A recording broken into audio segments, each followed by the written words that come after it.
So let's move on to our next topic. Is there a difference between journalism and podcasting today? Well, podcaster Joe Budden told Rolling Stone that the line between the two has become blurry, and we need journalists to thoroughly vet things and do their due diligence and uphold journalistic integrity. So, Dalton, do you agree that the line has become very blurry between podcaster and journalist? It's not blurry for me at all. I mean, when I want to tune into some like real journalism, air quotes, I listen to more traditional media, I gotta be honest, right? Because with journalism, you know, it comes with a certain like code of ethics, you know? It's gonna be like unbiased, neutral, right? Fair. Facts. Right? Facts-driven.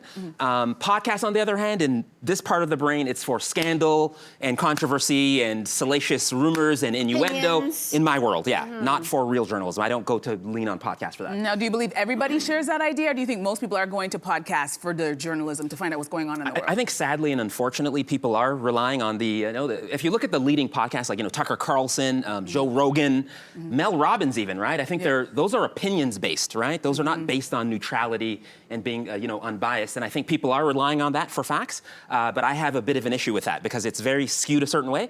Those are opinions, right? Those are not going down the middle for me.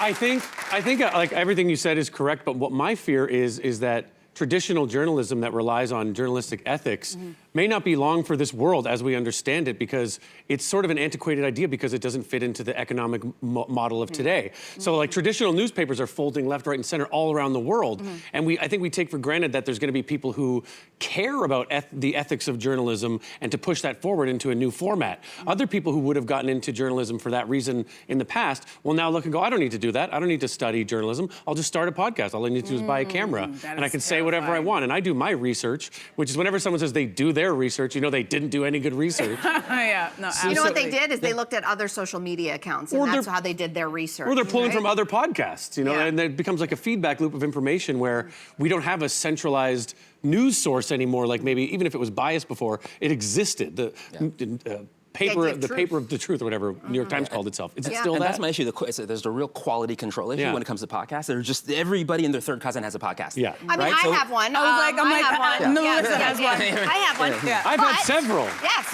But here's the thing. I got into the podcasting world, but because I also come from journalism, I think I'm a little different than the regular cat on there because I also understand and respect journalism. I do a lot of women's health content and a lot of medical content. And I also tell people, there's a disclaimer on my podcast. This does not replace your doctor's care. And I think too many people don't do that because it's not important to them, but I don't want to be liable. I don't want someone to say, you know what, and listen, in this country, that's easy. There's 6 million, at least 6 million Canadians that don't have a family doctor. It's very easy to go to a podcast and say, well, they have answers. I am not an expert and I am not a doctor, and I'm gonna make sure that you go to the expert and you have a doctor.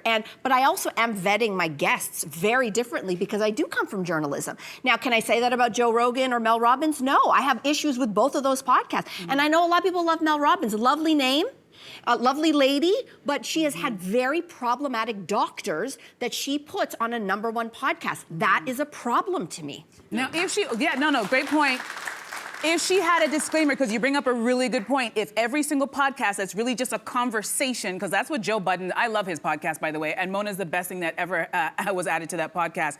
But should he have a disclaimer along with the Joe Rogans to be like, listen, this is not journalism. We are having a conversation. Or this is entertainment. Yeah, more importantly, this is entertainment. Would that make it better? Would that make it more fair? Yeah, I think every podcast should start that way. The same way that South Korea today said, if you're going to put anything online that's AI, it has to be clearly labeled. I think here's the thing, nobody is managing and overseeing podcasts because if there was a standard, a body, you should start every podcast with, this is for entertainment purposes only, because guess what? That's what they are. Yeah, and you know what, you bring up a good point because it kind of circles back to our first topic about the cell phone and these social media apps. There was nobody regulating or governing, and now we're finding out that it's very harmful, and now they're trying to implement rules much later. So it's very interesting, it all ties together. Yeah, it's true. It's true.